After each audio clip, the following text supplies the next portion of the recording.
China Taiwan మీద యుద్ధానికి వెళ్తుంది. తైవాన్ చుట్టూ యుద్ధ విమానాలు, యుద్ధ నౌకలు మోహరించున్నాయి.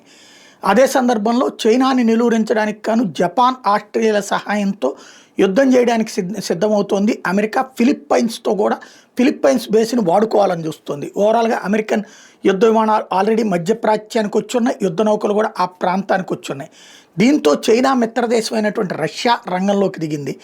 రష్యన్ యుద్ధ విమానాల రంగంలోకి వచ్చి తాజాగా అలస్కా జలసంధి దగ్గర అక్కడే వాస్తవంగా అమెరికా చైనా యొక్క వాణిజ్య నౌకల్ని బ్రేక్ చేయడానికి, వాణిజ్య యుద్ధ నౌకల్ని బ్లాక్ చేయడానికి సిద్ధపడుతుంది. అక్కడ కనుక యుద్ధ నౌకల్ని, వాణిజ్య నౌకల్ని బ్లాక్ చేస్తే చైనా నెల రోజుల్లో గింగిరాలు తిరిగిపోతుంది. ఆ స్థితి తేవడానికి వాళ్ళు సిద్ధపడుతున్నటువంటి సందర్భంలో అక్కడ సుకోయ్ 57 రష్యా యుద్ధ విమానాలు పెట్రోలింగ్ ప్రారంభించినాయి. దీంతో ఉద్రిక్తతలు పెరుగుతున్నాయి.